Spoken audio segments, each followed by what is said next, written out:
BBC One.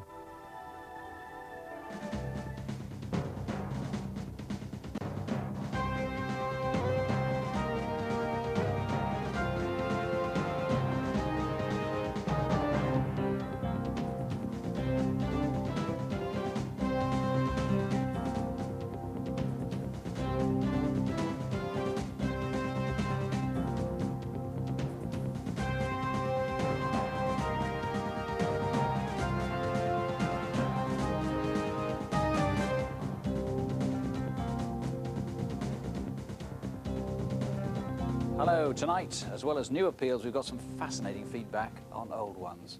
Viewers are always keen to know what happens to our cases, but if someone's arrested, there's a sort of news blackout until the case has gone to court. So usually we can't tell you much about what happened from last month, except to say, as one example, a man's been charged with rape. But whenever we can, we try and take you behind the scenes of investigations and how they were resolved in different ways by people watching Crimewatch. Well, our first solved case is a classic, a long police inquiry transformed by a simple call after a photograph was shown on Crimewatch.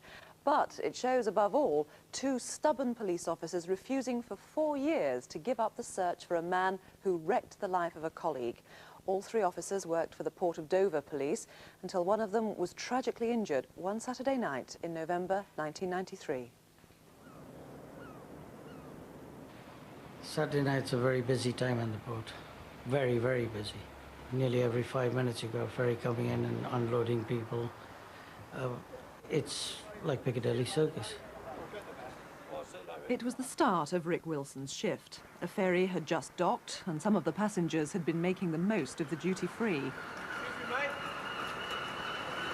Where's the car park? Well, the green one or the red one? Green. Come on. I hope you're not driving. No way, mate. And I didn't think much more of it. I just left it. I thought, well, a couple of drunks and that's it. Bob, we'll take the train. It's easy. We'll take the train. It's probably gone already, OK? You want to take the train? Hurry up. Right.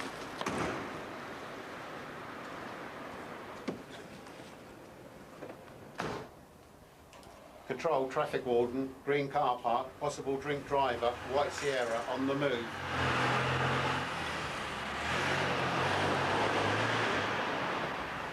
Hello, sir. Would you mind switching off the ignition and stepping out the car, please? Why? Because I believe you've been drinking. Oh, you must be joking. Foxtrot 25 Sierra Hotel Mike has taken off from the scene, over. What's that? And you could see it in his eye. And anything that was in his way, tough.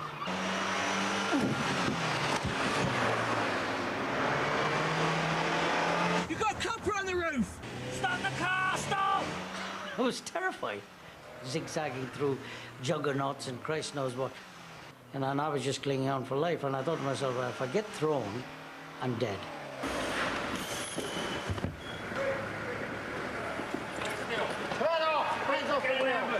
Where you hurt? You banged your head. Put your hands on top of the car. Robert Flanagan was charged with drink driving, dangerous driving, resisting arrest and wounding with intent.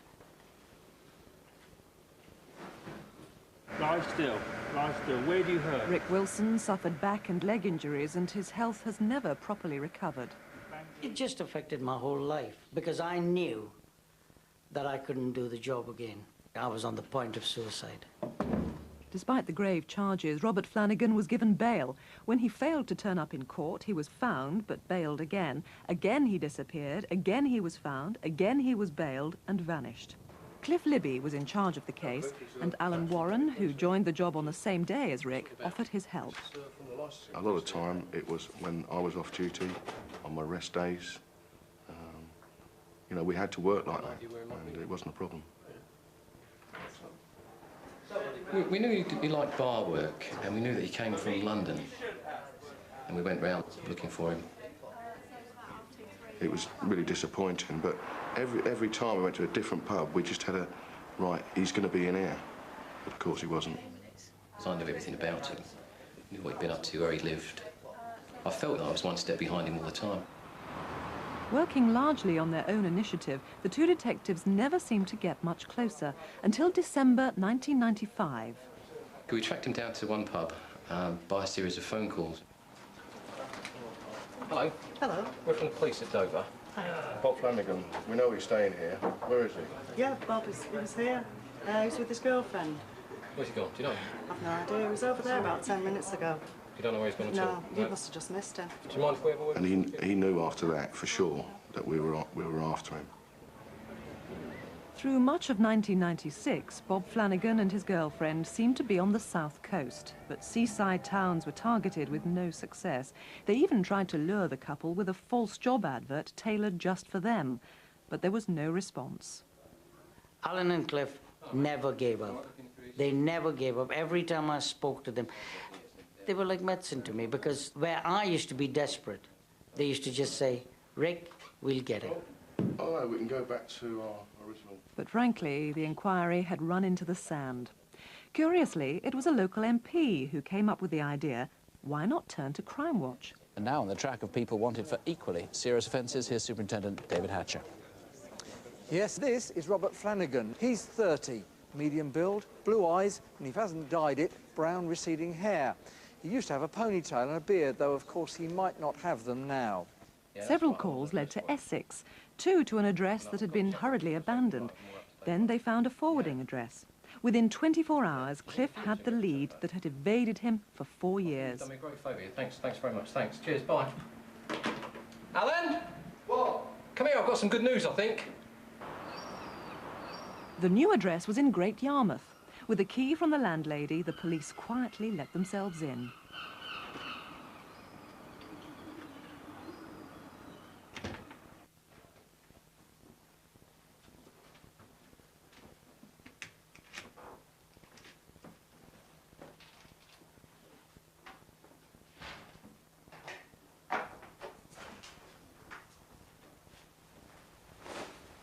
Who are you? I'm Detective Constable Botwright from Great Yarmouth CID. Are you Robert Flanagan? No. I think you are, Robert. Stay there. You're under arrest on suspicion of attempt murder. Oh, you took your time, didn't you? Thought I'd cover me tracks. How'd you find me? Good detective work, Robert. When they told me that they'd actually arrested him, it was like watching England score a goal in the World Cup. I leapt off the seat. I was really pleased, obviously. It was great. I thought, oh, brilliant, we've got him. 3 years sorted. We jumped in the car and went straight up there at the end of Alan's shift. Oh, hello, Mr. Libby. Oh, yeah, congratulations are in order. He was so cocky. He said, oh, you only just got me. Next week I was off to Ireland. It was like winning the pools. It was like a phone call saying, you've just won £1 million. He was highly excited and shouting, well done. I knew you two would do it. Well done. That was the start of his coming to terms with things. In June last year, 4 years after he was first arrested, Robert Flanagan was found guilty of drink driving and wounding with intent. He's now serving a 4-year term in prison.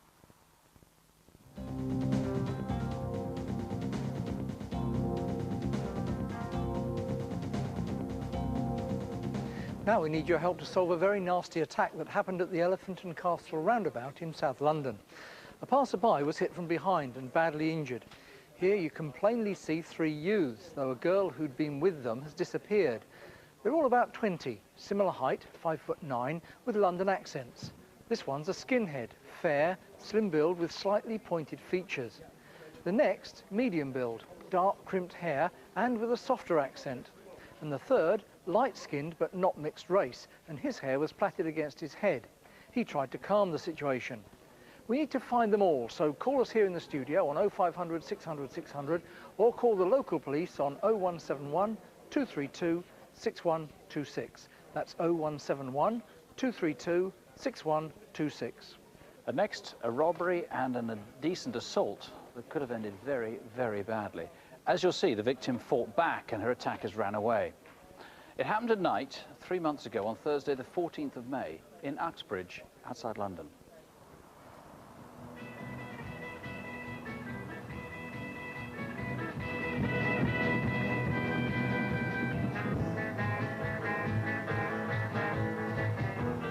I was driving up North Common Road, and as I pulled up to the driveway that I wanted to pull into, there was a young man walking very, very slowly.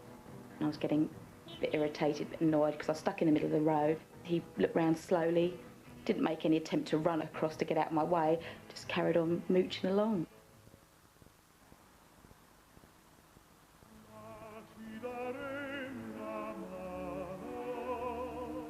What's he up to?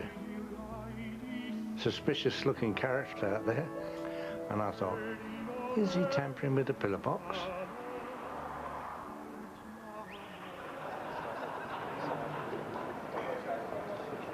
I'd been at a meeting in London and I came back to Uxbridge with a friend.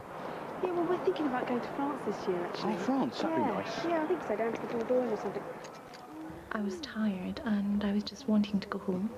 And I walked back to the Civic Centre. My car was parked in the car park. Oh, no, thanks. That'd be nice. All right. Cheers. I'll see you tomorrow. Bye.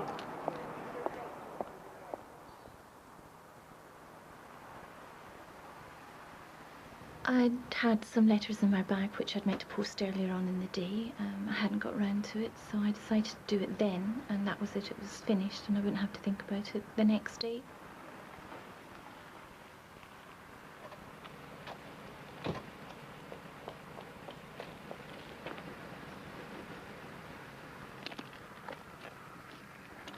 Give me your money! Oh. Come on, give me your ring! When I saw the knife, I knew I wasn't going to really have much control over what happened, but I knew that it was going to be really important to remember as much of the detail as I could. And now your watch, come on, give me your watch!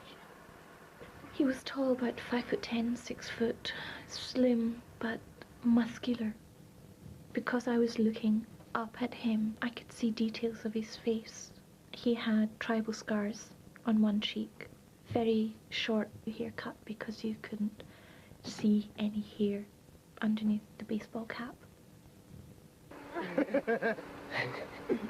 I'd been scared beforehand, and when he started to touch me, I got angry, and I thought, no, you can rob me, you can take the jewellery, but you're not going to touch me. You don't have a right to touch me. Give me this necklace, I want this necklace. Not the necklace, please. Give me the necklace before I cut you. So I kicked him. And I think that's what shocked him. He was just doing it from the basis of he had a knife and it was power. And I wasn't going to let him have that power over me. There are lots of clues. Please shop these two before they do something worse. The man with the knuckle duster with a blade is African, about 18, 5'10" to 6 feet tall. He's slim but athletic. His trainers, you might have noticed, had flashing lights in the soles. His companion was Asian, maybe a bit younger, certainly shorter.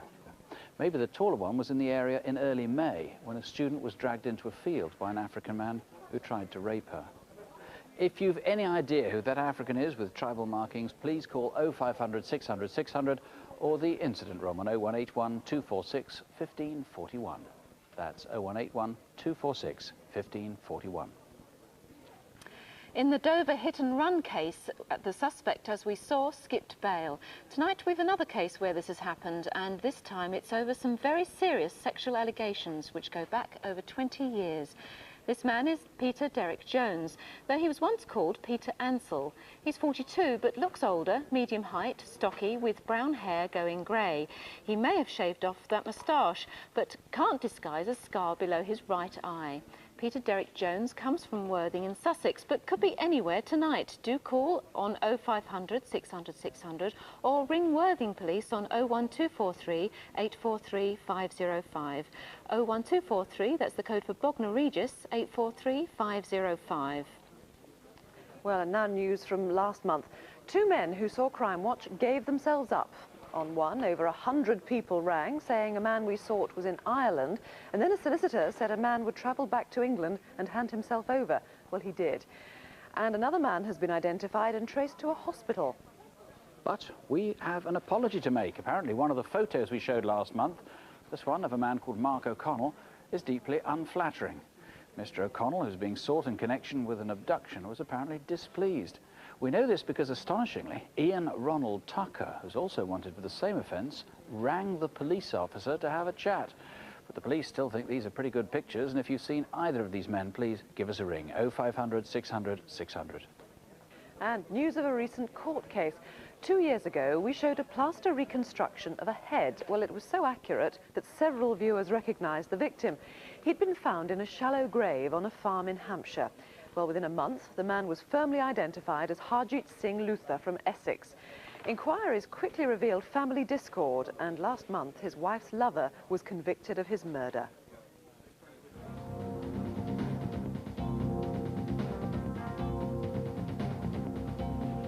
Watch out if you work in a shop or dispatch company. Someone in Essex set up a bogus company and ordered goods on credit. Then they vanished without paying. This distinctively big man called himself Dave and drove round collecting goods. Here, a consignment worth over £20,000 from a computer wholesaler. The company used a curtain-sided Ford with a white cab and Town FM roadshow on the sides. They were the previous owners. Have you seen this vehicle recently? And if you know Dave or the company directors who called themselves Giles O'Connor and Ronnie Chapman, call 0500 600 600 or ring Essex Police Direct on 01245 452 120. That's Chelmsford 452 120. Crimewatch viewers often add the clues that identify a suspect, but now another case where the main detective work had already been done before Crimewatch was involved. There'd been a murder. Detectives thought they knew the likely killer, but they had to find him. It began when a GP was called to a house in West London in November 1996. Well, it was a Saturday morning and I arrived at this house in Chiswick, a very large house, and obviously not seen a lick of paint for some years. And when I got to the room at the top, it was a creepy room.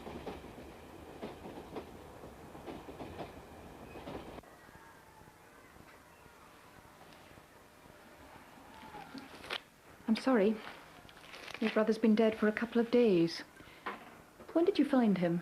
This morning. Don't you live here? Yes, but I don't see him every day. I think we should phone the police. The phone is downstairs. The sister didn't show any emotion at all or didn't ask me any questions, which all seemed a bit bizarre. The dead man was Jan Polak, a 67-year-old Polish emigre who'd lived in Britain for 40 years. The post-mortem would reveal 35 bruises and lacerations. My first impression was that he'd probably been attacked on the way home and maybe robbed, but he'd managed to stagger home and somehow put himself to bed and died in bed overnight. Morning. Morning. Morning, Brian. Morning. All right to go in? Yeah, should be But fine. my gut feeling was things weren't quite right. You've got to bear in mind that Jan had a lot of injuries.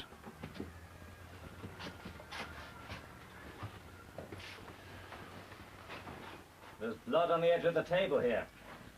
Pinpricks of blood. Does that help? We came to this country in 1948. Jan went up to Scotland to live and work, and then he came to live with me. When did you see him last? I saw him last on Thursday. He left to go to the pub to drink and to play pool. Which pubs did he drink at? I don't know.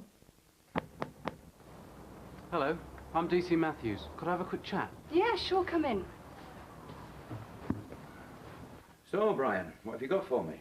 Well, for starters, you see there's hair on it, not just blood. Jan got his head injury from the table. He was attacked right here.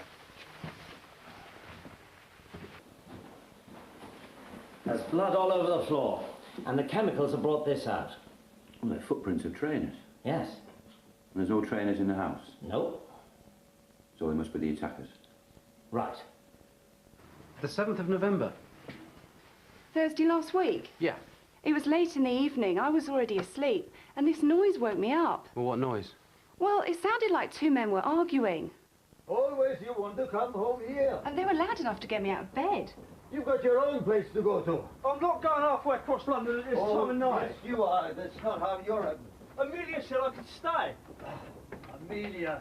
I also heard running water. My room's pretty close to their bathroom. It was odd because it sounded like somebody was running a bath, but without putting the plug in. Did you hear him come in at night time? No, I lock my door each evening when he is drunk. Sometimes he becomes aggressive. Aggressive in the pub? I think sometimes he was thrown out of the pub. It was about 2 weeks ago. Had a small party. Wasn't that loud, really, but the old boy complained. Gee-ho! The music is too loud! Yeah, the other bloke didn't say a word. What was this guy like? Younger, much younger than Jan. Bravo, polizie! But they seem as though they're good friends. His friends? Who were his friends? He never brought anybody back. We don't have visitors. And what did you do on the Friday? I cooked him fish. He was not there when it was ready, so I put it under the grill. And the next morning, I found him. I loved him like a son. So nothing was unusual? From Thursday during the evening until the time I discovered Yannick, I never heard anything in the house, nor no one came to see me. I think you better see this. There's blood all the way down. The door would always certainly have been open. Whose room is it? It's Amelia's room. Right. Well, we'll have to search the whole house from top to bottom, starting tomorrow morning. We could prove that Amelia was lying, but why was she lying? That's what we wanted to know. The fact that her brother had received over 30 different injuries, but yet she was still telling lies about what had happened. And of course the immediate thing was who was she trying to protect? We established that a man called Simon Richards had been arrested for paint spraying, and on his arrest he'd given the address of 31 Esmond Road. We dug a little deeper into Simon Richards and found out that he got another address in Surbiton. Simon Richards was in fact Edward Adler and the nephew of Jan Pollack. I'm from the police. You're Amelia's sister. Can I come in? When did you hear about Jan's death? On Saturday, Amelia phoned me. She said there had been a tragedy, that Jan had died. I went round to her house. I went up the stairs to the attic room. Jan was on the bed. He had a wound on his head. He was an alcoholic. He always came in with wounds. I told Amelia to phone the doctor and to call the police. Did you notice any other injuries? He was covered with a white sheet. And your son? My son? Did your son ever visit Amelia? He saw my sister quite often. They got on well. And last week? Did he visit Amelia last week? He stayed there early in the week and came back on Wednesday. Oh, so he was here on Thursday when Jan died? Yes. He slept here Thursday night. Do you have a photograph of him? No. You don't have a photograph of your son? No. Hiya. Hi. Do you mind if I put a poster up? No problem. Poor old Jan. Yeah, poor old Jan. What, did you know him? Yeah, he used to drink in here a couple of times a week. Known him a few years. He's a friendly old boy. Gentleman. Never raised his voice. Everybody liked him. The day he died, he was playing pool in here. That night, he played with that young bloke. What young bloke? Oh, I don't know, he used to get in here every so often. Irritating type. Drinking specials that night. Got very agitated.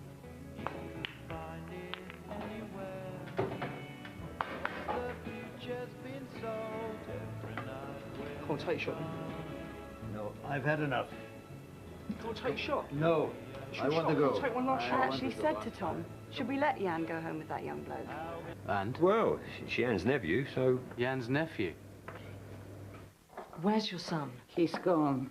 Where? I don't know where. Come on, Bron. We know he was there that Thursday night with Jan. And tell me what happened. Edward had a bruise on his face. Stupid stuff. He said they had a fight, an argument. Tell me what happened. Edward didn't mean to hurt Jan. It was the accident. Well, stay there! Get out of here! I've had enough! Get out of here! I'm not going anywhere! Go!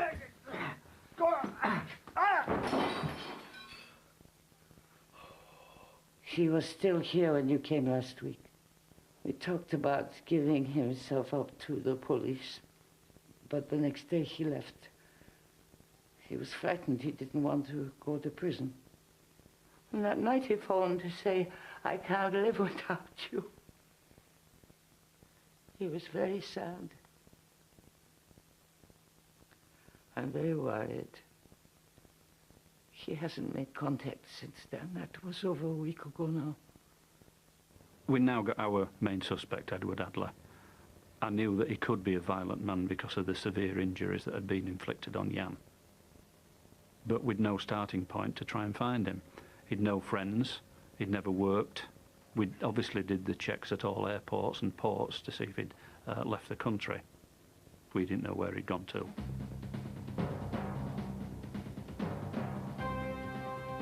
His nephew had been staying with him, but he's since disappeared. Yeah, it's you, mate. That's not me. That could be anyone. Easy. It's not Edward me, all right? Adler immediately walked out of the youth hostel where he'd been staying in North London. But someone from the hostel phoned the incident room. So next month, Crimewatch reappealed. Murder, and it's thought he saw himself on Crimewatch, but he's disappeared. Please call us. This time, the programme caused a reaction on Tyneside, where an off-duty detective had been working in the custody suite at the police station that day. Jesus, it's him. If you've seen him, please ring us right away. 0500 600 600 or call It's Stacey Gibson. I need the custody sergeant, John. John, is that you? The person that was arrested for the Bedford Ford Wars End today. Have you still got him? Great, yeah. He's wanted for murder. I'm coming straight down. See ya. Ta-ra.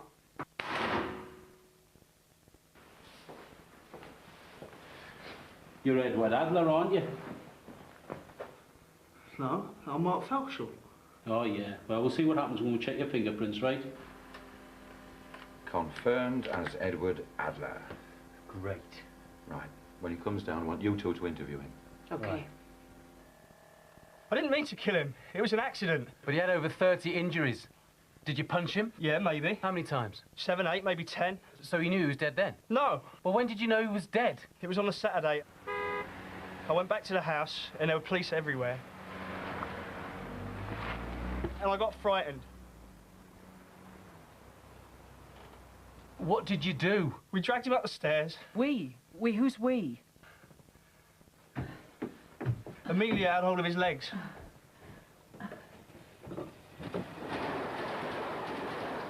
I took him to the bathroom and I washed him.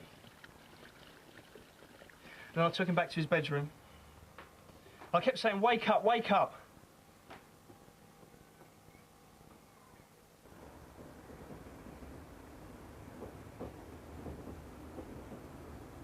Edward Adler pleaded guilty to manslaughter and was sentenced at the Old Bailey to 5 years. Last month, on appeal, the sentence was reduced to 3 years.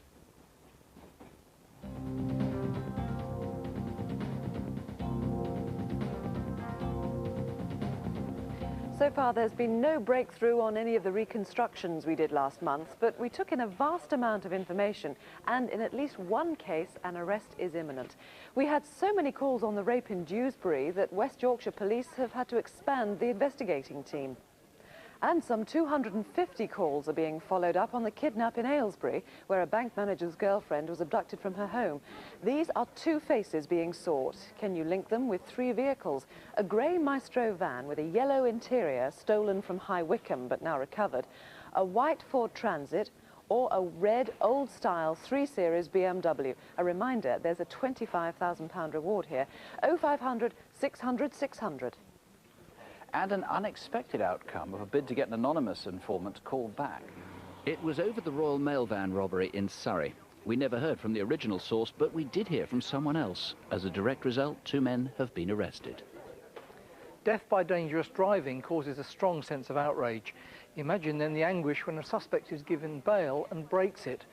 This man, Shane Michael Waldy, disappeared around last Christmas after a dreadful car crash in Carlisle in Cumbria. An elderly woman was killed and her companion severely injured and is now disabled. Shane Waldy was charged. If you've seen him anywhere, do call us right now on 0500 600 600 or ring Cumbria Police on 01768 891 999. That's Penrith 891 999. And now another glimpse behind the scenes, how Crimewatch viewers influence police inquiries.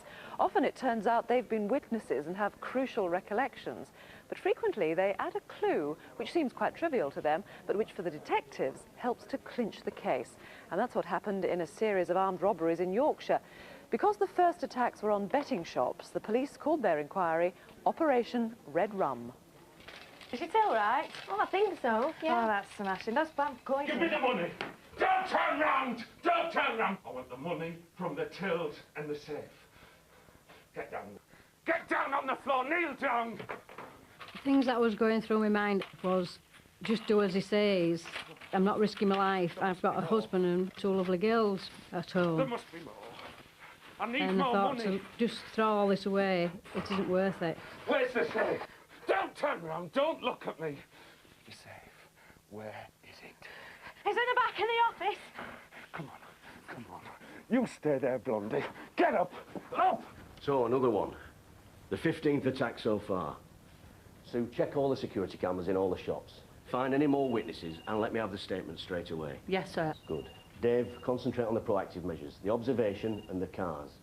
Make sure everything you do goes on an action form for the computer. Get out there, speak to your informants. Let's find out who suddenly come into money. When I took over the investigation with very little hard evidence, one of the positive features was a plastic gun and some plastic glasses which he'd left behind in a waste bin at an attack which had gone wrong. He'd locked himself in the toilets, intending to go down to the shop premises. He'd left it too late and actually got locked in the shop. Come on! Staff heard him and he was rescued, but they were suspicious, and the next day they found the glasses and the plastic gun and called in the police. They in turn called in a psychiatrist, Dr. Richard Badcock. It was clear from fairly early on that it wasn't just the money he was after. He was also after things to do with self-assertion. So as the series went on, an important part of the payback was the way he felt during and after the robbery. This is a man who would target women that were working alone. He would usually go to the premises at the close of business. He was very forceful in his demands, and they were obviously terrified and traumatised by it. I've got the money. I'm going now. Now you stay there and don't move. Start counting. Louder! Although the offences covered quite a wide geographical area, it became clear by looking at the pattern of them that his base area, as it were, was contained within a small area: Ferrybridge, Pontefract and Wakefield. 4 more betting shops. York, Wakefield, back to York, then full circle to Wakefield again. 4 bookies in 12 days, almost 3 grand in total stolen. Carl. The offender profile just suggests he'll be in North Yorkshire this weekend. We got surveillance out, we got cameras, we got marked units, and we got beat officers. The tension was building up nicely. There was a real air of anticipation that our boy Benny was going to walk straight into the trap. And then disaster struck. He struck at Bridlington, absolutely nowhere near our planning. He'd driven 50, 60 miles to commit an offence again at a bookmaker's, and it was a black moment for the inquiry.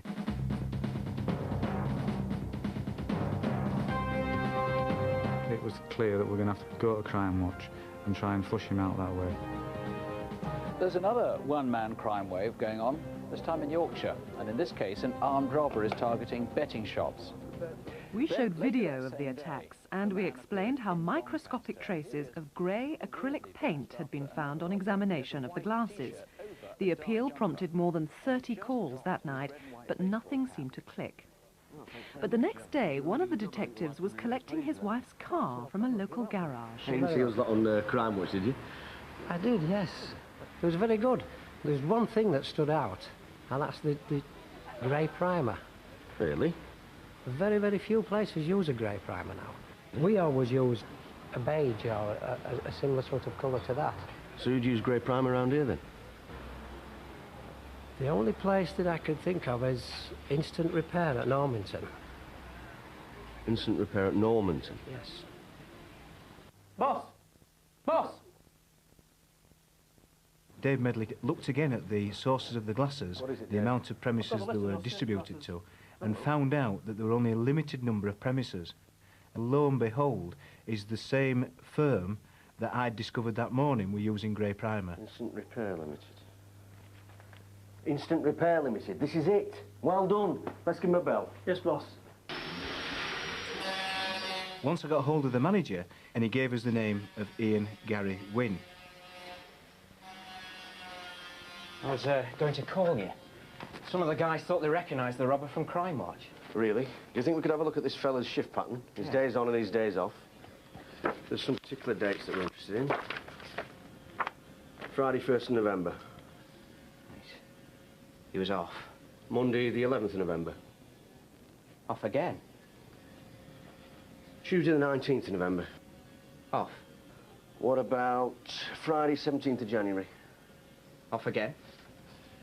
Looks like this is it. Friday, 14th of February. Oh, no, he was working. You sure? Saturday, 15th of February.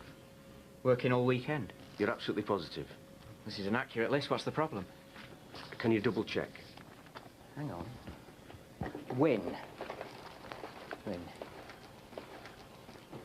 we go.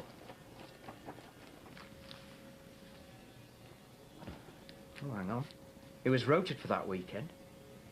It took holiday at the last moment. You're absolutely positive? Oh, yeah, here's the holiday request form.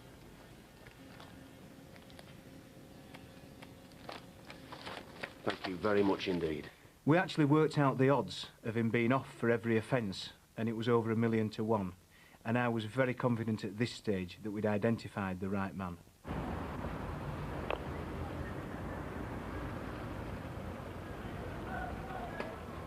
We decided to have a look at him and see what he did during the day when he wasn't working. Hey, let's check this out. I'm not going to believe this. He's buying a balaclava. We'd obviously enough to go out and arrest this man, but what were the chances of a successful conviction? We were very limited on the forensic evidence which we had. We'd no fingerprints, we'd no identification.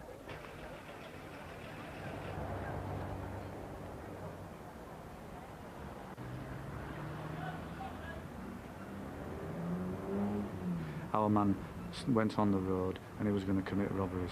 The tension was unbelievable. It was like watching England in a penalty shootout. He was going to do a robbery and then he didn't. He changed towns, he came back to building societies, he went to bookies. You almost felt like pushing him through the door. Right, he's on the move again. North Yorkshire, Harrogate, possibly Knaresborough. Firearms team are on standby. We saw him go to Knaresborough. He'd done this several times before, and he was still acting very suspiciously. But then, around tea time... Where is he? Oh, yeah, I've got him. Target is approaching the travel agents. He's looking in the window of the travel agents now. I've got this loud and clear.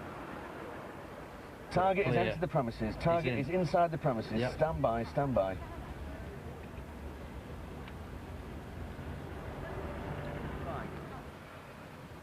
He's just flicking through some brochures. Casual, flicking through the brochures. He's going behind the desk, he's gone behind the desk. They've gone in the back. Then he told us to kneel down, face the wall, don't look round. Then he asked Sue to give him the money, didn't he? Yeah, well, he asked where the money was. Yeah. And he asked me to go and get the money from the front office.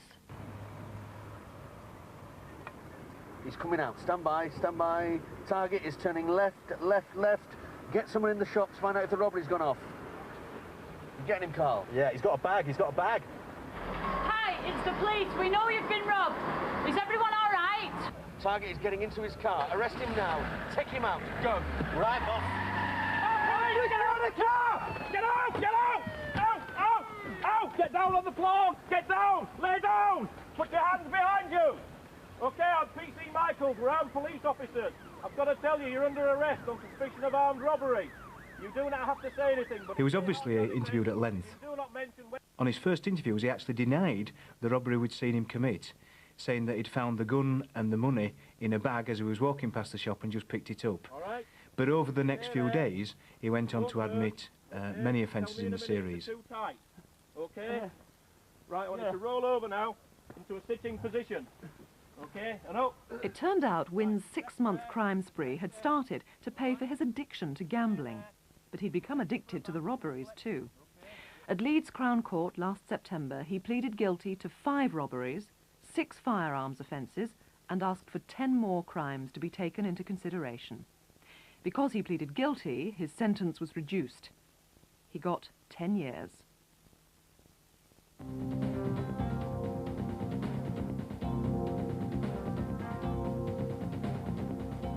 Hot goods, in other words, stolen goods, are worth only a fraction of their proper value.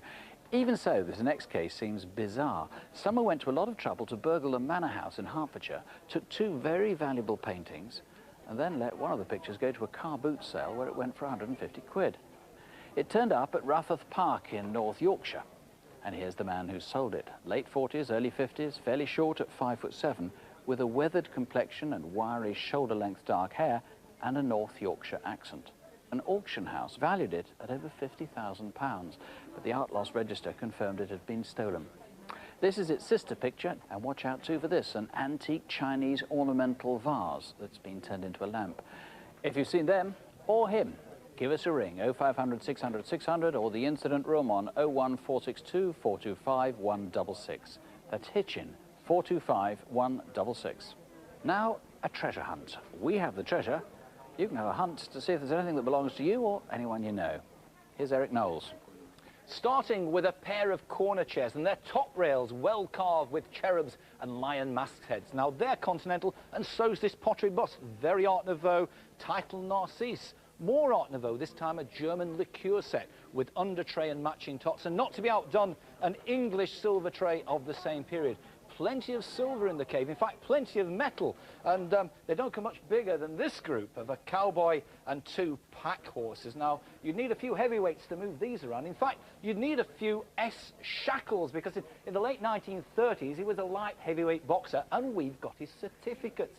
In fact, we've also got a pair of bronze boxers. Not only have we got bronze boxers, we've got bronze wrestlers, and we've got a couple of pottery grapplers. But if it's a case of Tempus Fugit, here is a long case clock with the dial inscribed R. Henderson of Scarborough, and the door plate with little circular windows, so you can make sure you can see that pendulum swinging backwards and forwards. But going down in scale, another bronze. Look at that. Warriors in combat, knights in armour, and it's all getting a bit gruesome. But there again, if you prefer something a little bit more elegant, what about that bronze and ivory figure by Joseph Lorenzel? And when it comes to elegant jewellery, we've got quite a bit of that, including this wonderful emerald ring with diamonds, a sapphire and diamond clip, and a solitaire diamond that's crying out to be some girl's best friend. The question is, was it once your best friend? Ah, well, if there's anything you recognise, call South Yorkshire Police on 0500 510 999. That's free call, 0500 510 999. And here's the studio number, 0500 600 600. In fact, that number's good for any of our cases. And we're taking calls here until midnight. You'll also see other numbers in a moment, and they're listed on CFAX on page 621 as well. There's no Crimewatch update tonight, but do join us for next month's Crimewatch on Tuesday, September the 8th. And in the meantime, visit us on the internet. All tonight's cases and a great deal more are on the World Wide Web. The address is bbc.co.uk/crimewatch. In fact, if you're on the internet, you can send us information at Crimewatch UK at the BBC. That's cwuk@bbc.co.uk. And if you've any information on any crime at all, you can call Crime Stoppers, anonymously if you like, on 0800 555 111. Don't have nightmares, do sleep well. Good night. Good night.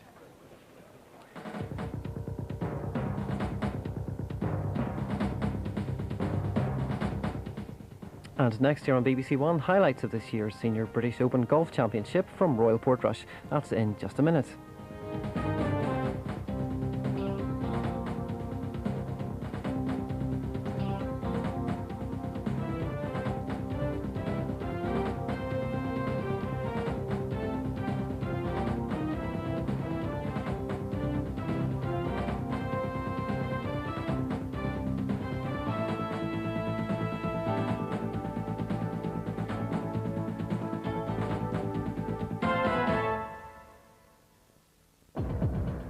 If you can't see straight, can you spot the danger?